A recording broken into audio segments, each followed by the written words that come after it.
Once upon a time, in the remote village of Ekoro, there lived a woman named Ada. At 35, Ada was well respected and owned a thriving herbal shop that attracted customers from many regions. Yet despite her successes and the admiration of her community, there was a deep emptiness in her life. Ada longed for companionship, a longing that burned deep in her heart. Ada was the eldest of 4 sisters, and although her younger siblings were all married with children, she remained in her father's home, which increasingly felt like a gilded cage. Each day, as she met her married peers, a shadow of sadness crossed her face. Suitors came, attracted not only by her beauty, but also by her reputation and wealth. But Ada turned them away one by one. These men did not live up to her expectations. They lacked ambition, and Ada feared they were more interested in her wealth than in her heart. One fateful day, during the bustling wedding of her youngest sister, the village was alive with celebration. But Ada's heart wasn't in the festivities. Her Aunt Uche approached her, her voice filled with concern and a hint of reproach. "Ada, you are an amazing woman. Why do you remain alone? Suitors should be lining up for you. Time waits for no one, my dear." Words failed Ada as she listened to her aunt's probing questions. She managed a faint smile and murmured, "I trust in God's timing, Auntie." As she walked away, Ada heard whispers from a group of women nearby. Their words, sharp as knives, cut through her already fragile spirit. "Look at her, still unmarried. Maybe she's too proud, or maybe there's something wrong with her." Crushed by their cruel gossip, Ada retreated to her room, her tears a silent testament to her pain. While the village celebrated, she was consumed by grief and cried herself to sleep. In the days that followed, Ada's loneliness became unbearable. Her mother, noticing her daughter's deepening gloom, began to press her about marriage. The constant nagging only deepened Ada's misery and drove her to seek refuge in her shop, avoiding her family home as much as possible. One afternoon, while Ada was lost in thought, an old friend, Kioma, visited. Kioma's words, though meant to comfort, only deepened Ada's resolve. "Maybe you should just settle for the next man who comes along, Ada. At least you won't be alone," she suggested. Heartbroken and desperate, Ada decided to lower her standards. But as if fate were playing a cruel joke, no suitors came after her decision. Her prayers grew fervent, searching for a mate to fill the void. Months passed until a stranger, Emeka, walked into her shop. A charismatic and seemingly kind-hearted man, Emeka quickly won Ada's affection. Ignoring several ominous signs during their whirlwind courtship, Ada married Emeka, clinging to the hope that love would blossom. But the truth was soon revealed.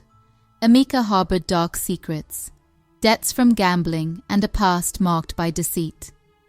Despite discovering his lies, Ada, driven by a mixture of love and desperation, invested heavily in a business for him, hoping it would reform him.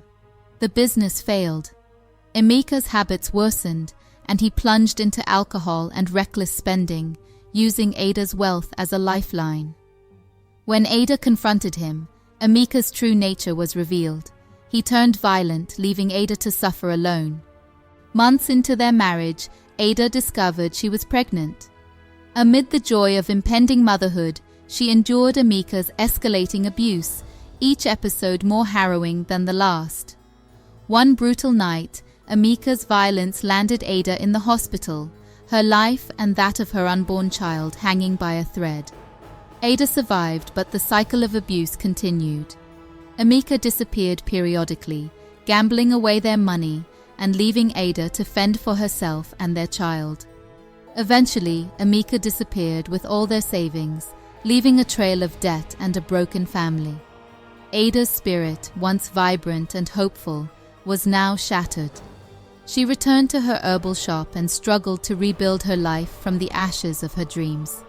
Through sheer determination and the support of a few loyal friends, she slowly regained her footing. Years later, a twist of fate brought Emeka back, penniless and remorseful. But Ada, wiser and stronger, turned him away forever, choosing solitude over the shadow of the love that had nearly destroyed her. Ada's life after Emeka gradually regained a semblance of normalcy. She focused her energy on raising her son, whom she named Chika, which means God's strength in her native tongue. Chika became the center of her universe, the one true joy to emerge from the chaos of her failed marriage. Despite her determination to remain alone, Ada's reputation as a healer and herbalist grew, attracting more and more customers to her shop. She became known for her wisdom as well as her remedies, often counseling those who came to her with physical ailments and personal concerns. Her home became a sanctuary not only for her and her son, but for many in Ikoro who sought peace and healing. As the years passed, Ada's experience with Emeka became a distant, if painful, memory. Her strength and resilience made her a pillar of the community. However, the scars of her past were not completely forgotten. They resurfaced every time she saw a young woman pressured by societal or family expectations to make hasty decisions. Then, one rainy evening, as Ada was closing her shop, a mysterious figure appeared at her doorstep. It was a man, wrapped in a heavy shawl, his face hidden in the shadows. He was seeking a remedy for a grievous wound that refused to heal. Ada, sensing his deep physical and emotional pain, invited him in without hesitation. As she prepared a poultice for his wounds, the man revealed his story. His name was Nnamdi, and he was a widower who had lost his wife to illness and his only child in a tragic accident. The weight of his grief was palpable in every word he spoke. Ada listened, her heart aching for the stranger's loss, seeing parallels in their stories of grief and survival. In the weeks that followed, Nnamdi often returned to Ada's shop. A bond formed between them, rooted in mutual understanding and shared experiences of pain and resilience. Ada found herself opening up to Emeka about her past, something she had never done with anyone outside of her closest circle. Nnamdi, in turn, shared his own struggles with loss and loneliness. Their friendship deepened, filling a void in both their lives that they had long accepted as unfillable. Ada's cautious heart began to thaw, allowing her to feel the warmth of potential love once again. Nnamdi proved to be everything Emeka was not: kind, respectful, and selfless. His presence brought a new light into their lives, and even young Chike began to call him uncle. One day, Nnamdi proposed not just marriage, but a partnership of equals, promising to cherish and respect Ada as they both deserved. Faced with this new possibility, Ada felt a surge of hope mixed with fear.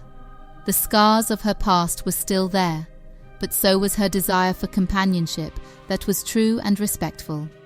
After much consideration, Ada accepted Nnamdi's proposal and decided to move forward with cautious optimism. Their wedding was a simple affair attended by close friends and family. It was not only a union of two hearts, but a celebration of healing and second chances. Years later, Ada and Nnamdi, now elders in Ikoro, continued to run the herbal shop together. They transformed it into a place of community and support, extending their healing hands to the broken-hearted and the physically ill alike. As Ada and Nnamdi grew older, their love and commitment to each other and their community deepened. Their home and business became not only a local landmark, but also a beacon of wisdom and healing.